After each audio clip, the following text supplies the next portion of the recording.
ನಮಸ್ಕಾರ, ಕನ್ನಡ ಒನ್ ನ್ಯೂಸ್ಗೆ ಸ್ವಾಗತ. ನಾನು ನಿಷ್ಮಾ ಇರ್ಷಾದ್. ವೀಕ್ಷಕರೇ, ಇವತ್ತು ನಾವು ಅತ್ಯಂತ ಗಂಭೀರವಾದ ಒಂದು ವಿಚಾರದ ಬಗ್ಗೆ ಮಾತನಾಡಬೇಕಿದೆ. ಅಮೆರಿಕದ ಅಧ್ಯಕ್ಷ ಡೊನಾಲ್ಡ್ ಟ್ರಂಪ್ ಭಾರತವನ್ನ ನರಕ ಅಂತ ಹೇಳಿ ಕರೆದಿದ್ದಾರೆ. ಅಷ್ಟೇ ಅಲ್ಲ, ವಿದೇಶದಲ್ಲಿ ನೆಲೆಸಿರುವಂತಹ ಕನ್ನಡಿಗರು ಮತ್ತು ಭಾರತೀಯರನ್ನ ಲ್ಯಾಪ್ಟಾಪ್ ಹಿಡಿದಿರುವ ಗ್ಯಾಂಗ್ಸ್ಟರ್ಗಳು ಅಂತ ಅವಮಾನಿಸಿದ್ದಾರೆ. ಹೌದು, ಟ್ರಂಪ್ನ ಸೋಷಿಯಲ್ ಮೀಡಿಯಾ ಪೋಸ್ಟ್ ಈಗ ಇಡೀ ದೇಶದ ಗೌರವಕ್ಕೆ ಧಕ್ಕೆ ತಂದಿದೆ.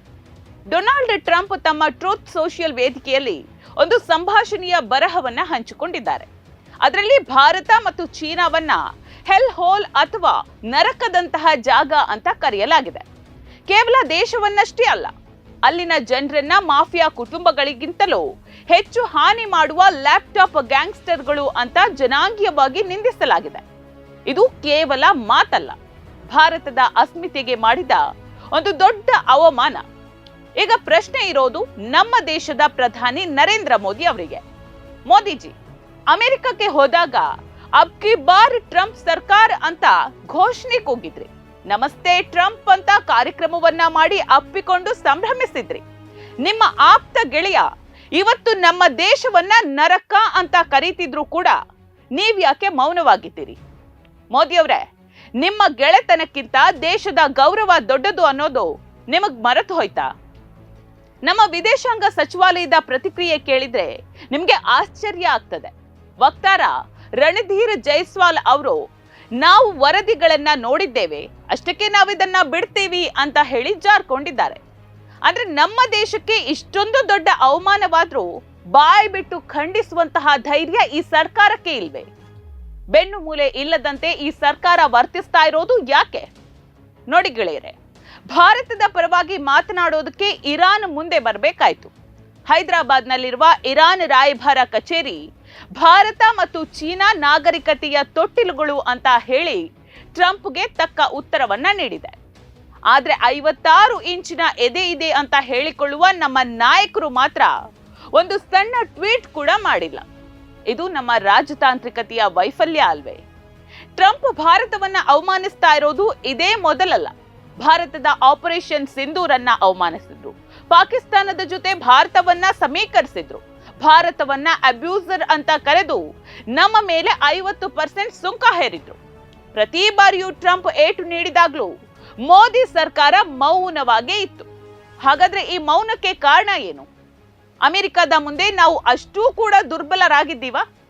ನೋಡಿ, ಅಮೆರಿಕದ ಆರ್ಥಿಕತೆಯನ್ನ ಕಟ್ಟುವಲ್ಲಿ ಭಾರತೀಯರ ಪಾತ್ರ ದೊಡ್ಡದಿದೆ.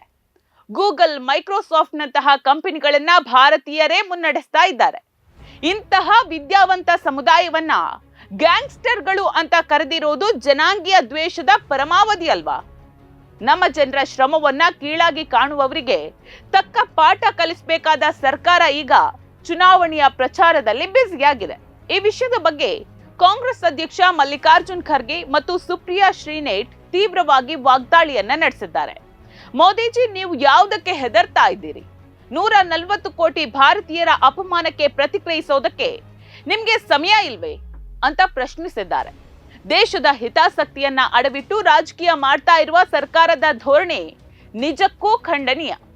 ಅಬ್ ಕಿ ಬಾರ್ ಟ್ರಂಪ್ ಸರ್ಕಾರ ಅಂತ ಅಮೆರಿಕದ ಮಣ್ಣಿನಲ್ಲಿ ನಿಂತು ಪ್ರಚಾರ ಮಾಡಿದ್ದ ಮೋದಿಜಿ ಇಂದು ಅದೇ ಟ್ರಂಪ್ ನಿಯಂತ್ರಣಕ್ಕೆ ಸಿಲುಕಿದ್ದಾರೆ ಅಂತ ರಾಹುಲ್ ಗಾಂಧಿ ನೇರವಾಗಿ ಆರೋಪಿಸಿದ್ದಾರೆ.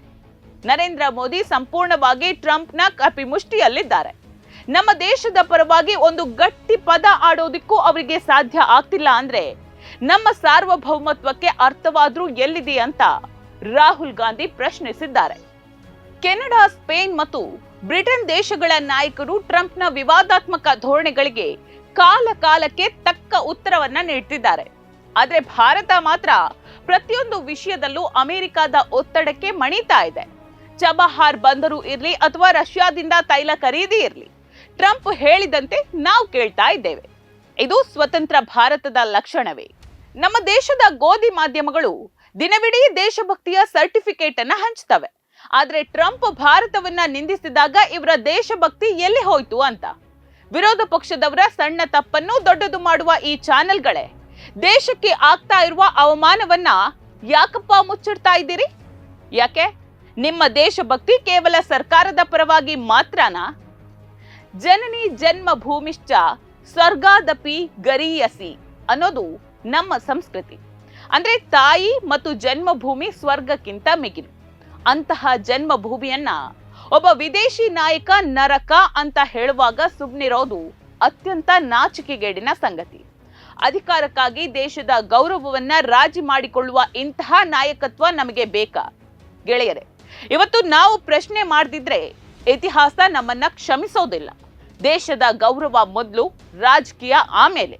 ಟ್ರಂಪ್ ಅವರ ಈ ಕೀಳು ಮಟ್ಟದ ಹೇಳಿಕೆಯನ್ನ ನಾವೆಲ್ಲರೂ ಕೂಡ ಒಕ್ಕೊರಳಿನಿಂದ ಖಂಡಿಸಬೇಕಿದೆ. ನೋಡ್ತಾ ಇರಿ ಸಮ ಸಮಾಜಕ್ಕಾಗಿ ಕನ್ನಡ ಒನ್ ನ್ಯೂಸ್. ನಮಸ್ಕಾರ.